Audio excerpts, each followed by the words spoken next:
우리 그 핵무기에 대해서 핵무기가 어떤 전략적 효력을 가지고 국제정치에서 핵무기가 어떤 역할을 하는지에 대해서는 솔직히 말해서 그 정답이 없습니다. 정답이 없고 학자들이 서로 논쟁을 하는데, 그러다 보니까 그 핵이론 공부한 사람들이 핵이론 그 자체는 뭐 신학이론처럼 그냥 뭐 논쟁이 너무 많아요. 논쟁이 너무 많고, 그러다 보니까 핵이론가들은 주로 민간인 학자들입니다.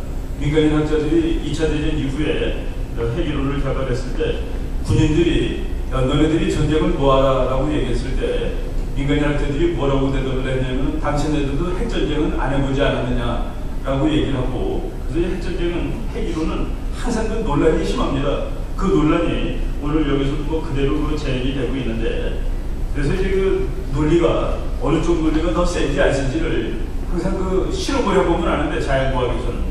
그리고 사회과학에서는 뭐 예를 들어 전쟁을 해보면 어느 편이 더 세다 안 세다를 알 수가 있습니다. 전쟁을 해보면 어느 무기가 더 좋은지 나쁜지 알 수 있는데, 핵무기는 그거를 안 해봤기 때문에 이렇게 그 논쟁거리가 있습니다. 그런데 여기서 이제 우리가 몇 가지 그 논리적인 딜레마라든가 자가당착들이 자꾸 나오게 되는데, 이제 우리가 지금 엄청나게 안보가 불안하니까 핵을 만들어야 되겠다라고 얘기를 하는 겁니다. 미국이 동맹국임에도 불구하고 과연 미국이 대한민국의 그 안전과 그리고 궁극적으로 대한민국 주도의 통일을 보장해 줄 수 있는 건가에 대해서 심각한 의문을 제기하기 때문에 우리가 우리 스스로 살 방법을 얘기하는 것이 우리 자의적 핵무장이라고 얘기를 합니다. 만약의 경우 미국이 진짜 우리의 입장을 이해하는 동맹국이라고 하면 우리를 경제적으로 파탄나서 망하게 하지 않을 거라고 저는 생각합니다. 만약 미국이 한국이 안보가 하도 위중해서 핵을 만들겠다고 그랬더니 너는 경제적으로 파탄내서 죽여버린다 그러면은 미국은 진정한 우리의 동맹국이 아닌 거나 마찬가지입니다. 그리고 여기서 우리가 미국이 우리를 경제 파탄나게 해서 망하게 할 거다 그러면 북한이 핵을 만들었을 때는 우리는 안 망하고 버틸 수가 있느냐를 한번 생각을 해봐야 됩니다. 지금 우리 조갑재 선생님이 말한 뭐 한미연합사 해체를 보유한다든가 이런 그 확실한 안전장치가 마련이 안 돼 있는 상황 하에서 우리가 그냥 북한의 핵을 만들어서 점점 핵무기 시스템을 만들어가고 있는 이 상황에서 그냥 보고만 있는 방법이 되겠느냐는 게입니다. 그리고 우리가 이제 북한이 핵을 만드는 이유를 우리가 김정일이라고 생각을 하고서 말을 해야지 올바른 분석을 할 수가 있다고 봅니다. 제가 김정일이라면 핵을 당연히 안 내려놓죠. 왜? 그걸 내려놓으면 내가 죽으니까. 내가 죽는데, 그러니까 내가 죽는다는 건 뭐냐면 남한테 통일 당할 거니까. 그래서 이제 핵을 만드는 겁니다. 그리고 핵을 가지고 있음으로써 우리가 힘이 약하지만은 남한을 통일할지도 모르겠다는 그런 희망이 생기는 겁니다. 핵은 그 절대병이라고 얘기하기 때문에 핵이 있는 상대방하고 없는 상대방하고는 전략을 얘기할 수가 없습니다. 전략을 얘기할 수가 없는 거예요. 그래서 북한이 핵을 가지면 그거 가지고 만들어갈 수 있습니다. 핵을 가지고 게릴라 전쟁을 더 쉽게 할 수 있습니다. 전면 전쟁을 더 쉽게 할 수 있고, 아까 우리 조갑재 선생님이 서울을 포위한다음에 서울을 포위당했을 때 우리가 반격도 못합니다. 북한에 핵이 있기 때문에. 그래서 핵을 가진 북한은 전략적으로 못할 일이 없습니다. 대한민국에 대해서.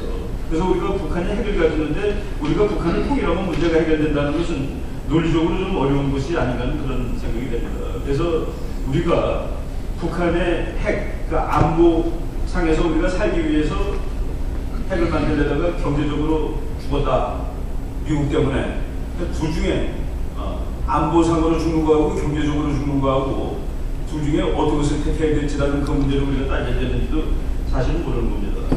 제가 만약 북한에, 내가 아주 북한을 좋아하는 사람이고 북한을 사랑하는 사람을 미국한테 이렇게 오퍼하겠습니다.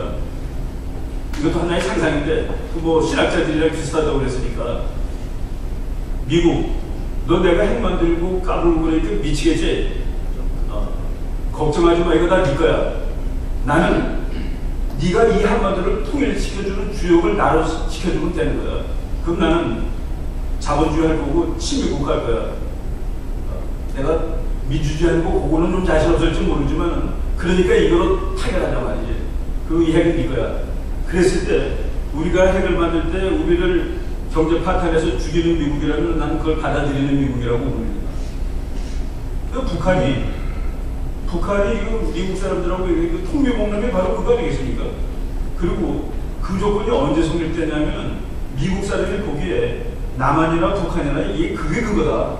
그게 그거다 그러면 그거 받아들일 수준이 있다고 봅니다. 특히 국제정치가 힘의 정치고 이익의 정치인데 바로 이런 상황을 우리가 막기 위해서 통일은 대한민국이 해야 되는 거고 통일은 자유국가가 돼야 되는 거고 뭐 이런 그 조건이 쓰는데 바로 북한의 핵은 그것을 모두 다 망치는 조건이 되기 때문에 이것을 없애야 되는데 없애는 다른 이유가 지금 아직까지 다른 방법을 다 썼는데 지금 되는 게 없습니다. 되는 게 없어요.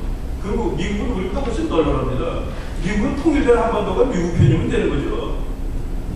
미국은 통일된 한반도가 미국 편이면 됩니다. 미국은 선택이에요. 그리고 미국 사람들이 이렇게 말하는 거 잘 보면은 레짐 체인지라고 얘기를 더 자주 씁니다. 북한에. 그 레짐 체인지라는 거는 북한이 미국 편이 되는 것이 레짐 체인지입니다. 쉽게 얘기해서 미국 사람이 그런 대한민국이 자기 동맹국이 살겠다고 핵 만드는데 너 죽어한다는 그 미국이라면 그러면 넉넉히 그걸 받아들일 수 있는 것이고 그렇다면 우리는 더더욱 핵무장을 하겠다고 소리 지르고 만들려고 손 잡는 수밖에 없다는 그것이 결론으로 난다고 저는 생각을 하고 있습니다. 그래서 이 핵이라는 이론이 뭐 아직 모릅니다. 누구도 다 모르는데 그래도 이 핵 이론 가지고 핵 전략을 전부 다 머릿속에서 상상 속에서 논리를 할 때 우리가 핵을 만들면 미국이 우리를 죽일 거니까 만들 수 없다라고 얘기하는 것은 그런 미국이라면 우리가 핵을 만들 수밖에 없다는 결론이 자동으로 노출되는 거 아니겠습니까? 저는 그렇게 생각하고 있습니다. 네, 감사합니다.